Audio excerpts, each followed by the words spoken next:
In this video, we're going to give you step-by-step instructions on the best way to pack a personal item for your next trip. Hey, I'm Tom from Pack Hacker, your guide to smarter travel. Before we get started, let's talk about what qualifies as a personal item. When you get on a flight, this is the bag that goes under the seat in front of you. It's great for storing your in-flight essentials like headphones or a book, and any travel documents you need quick access to. They're generally around 13 liters in capacity, but can be larger or smaller depending on the style you choose. If you're really strategic, you can even use your personal item as a standalone travel bag. You're practically guaranteed under-seat space, so you save yourself the stress of finding a spot in full overhead bins. This is great if you want to avoid your airline's carry-on charge. However, there are some things to consider before choosing your personal item bag.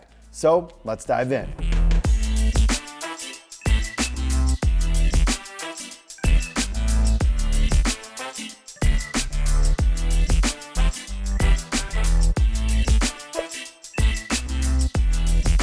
One thing to consider while choosing your bag is the airline that you're flying with. If you're getting a new personal item for a specific trip, check their dimension restrictions before making a purchase. If you don't have a trip planned, then follow the dimensions of the airline that you travel with most. Or for ultimate versatility, find an airline that fits the smallest restrictions, like Ryanair. The bag's material is also a huge benefit if you choose wisely. Sometimes a bag's material will expand as you add more gear, which is helpful if you're tight on packing space. But be careful if your bag just barely fits within the limits, because overpacking can expand it beyond the accepted dimensions. Conversely, if the depth is too large for an airline, you may be able to get away with packing less to make your bag thinner. Ultimately, choose the type of personal item that best works for you. A day pack is great if you have rolling luggage or prefer to check a bag, but they're not as easy to wear if you have a travel backpack as your carry-on, which is where a small duffel comes in handy. For a middle ground between the two, wear a sling on your front and travel backpack on your back to get the ultimate hands-free experience. However, most slings have less storage space, so you'll have to be mindful of how you pack it. Ideally, the personal item that you choose is something that you can see yourself using daily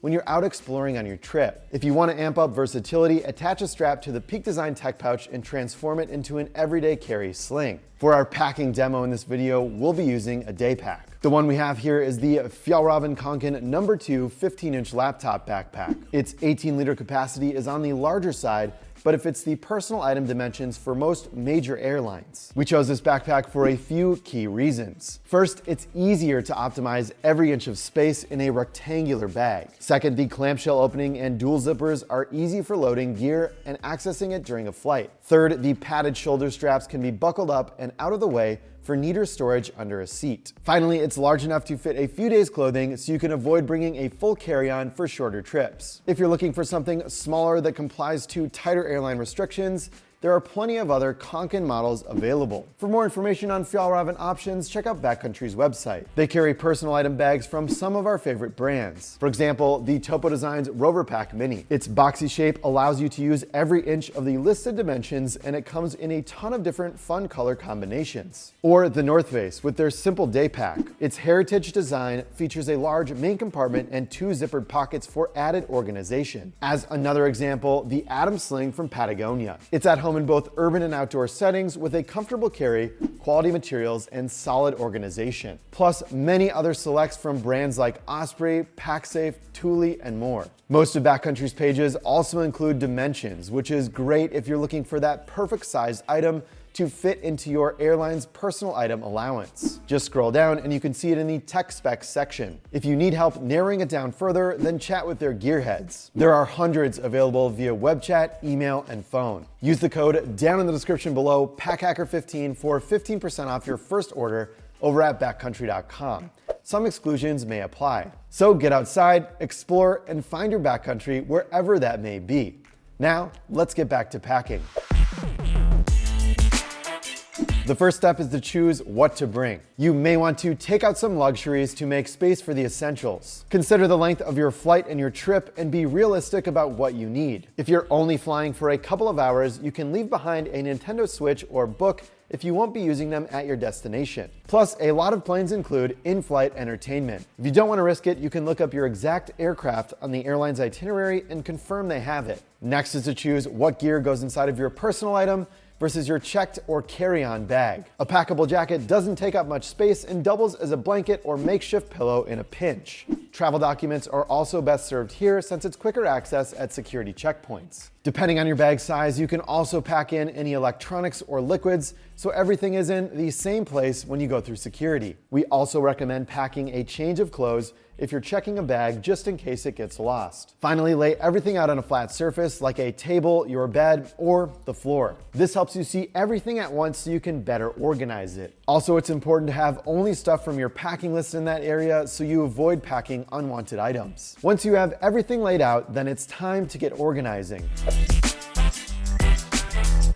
There are 3 different organizational methods that we use most often. You'll likely end up using a combination of all 3 of these, especially in a bag as small as a personal item. First, packing by context. Organize your gear by what you do with it. For example, put comfort items like socks and a warm layer together, and entertainment like headphones and a book together. Second is packing by type. Organize your gear by purpose. Make separate piles for shirts, pants, socks, tech, and travel documents. Third is packing by category. Take the types of gear and group them together. It's a more detailed organization than context, but not as granular as type. For example, put all tops, bottoms, tech, and entertainment in larger piles. We lean towards packing by context because it's easier to pack within pouches, which is exactly what we'll do next.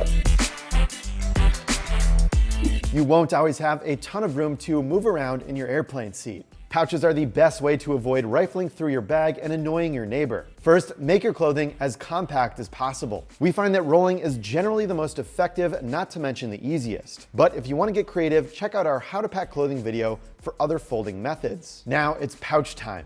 Pack like items together based on how you organized, in our case by context. Place your nearby rolled clothing into packing cubes to keep them from unraveling. The cubes from Peak Design are one of our favorites because they're super compressible, saving you valuable space in smaller bags. We keep our packable jacket and pair of comfy socks separate so that they're easy to grab without opening the whole cube. Next up is a trusty tech pouch that keeps electronics together and keeps cables from tangling. The Topo Design's accessory bags come in a few different sizes, so you can go smaller if you only have a few cords or larger if you need more space. Plus, the high visibility liner reduces the need for turning on the airplane light while your seatmate sleeps. Last is a toiletry bag. If you're carrying liquids like shampoo, lotion, and eye drops through security, make sure that it is TSA friendly. Or pack your liquids into a Ziploc bag and transfer them into something like the Topo Design's DOP kit after you pass through security. This is handy if you want additional storage space for toiletries like a toothbrush or a razor, but don't want to pack 2 bags. Items that don't need a pouch can stay in their original piles until you start packing. This includes things like chapstick, a book, and your wallet. Now it's time to load your personal item up.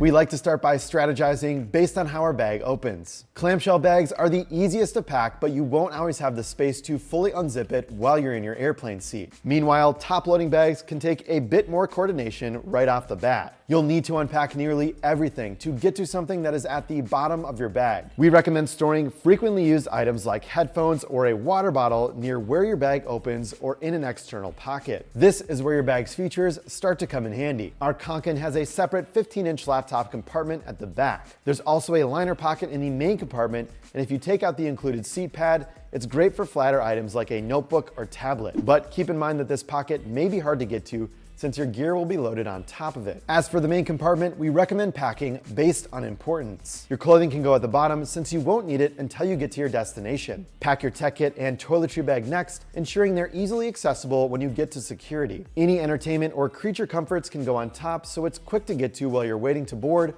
or during your flight. Loose gear like your headphones, wallet, and airport snacks can be stored away in any small pocket like the zippered one we have here. Now that you have a place for everything and everything has its place, it's time to see how it all comes together. Practice your trip to get an idea of how a personal item works with your gear. You'll be able to find issues with your access and make adjustments before you leave. If you wear a sling, make sure it's comfortable when you're wearing your travel backpack too. As a challenge, try living out of your personal item for a full day. When you're done, unpack everything and decide if anything can be left behind to save space and weight if necessary. And when you're actually traveling, make a note of what does and doesn't work for you. You'll be able to adjust your packing process for the next trip. And the more you do it, the easier it'll become. So there you have it, a step-by-step process for packing your personal item. If you have a favorite tip that we didn't mention, please leave it as a comment down below, because remember, some of the best tips come from you, the Pack Hacker community, right here on YouTube. And for when you find your next personal item, use code PackHacker15 over at backcountry.com for 15% off your first order. Thanks for keeping it here at Pack Hacker, your guide to smarter travel. We'll see you in the next video.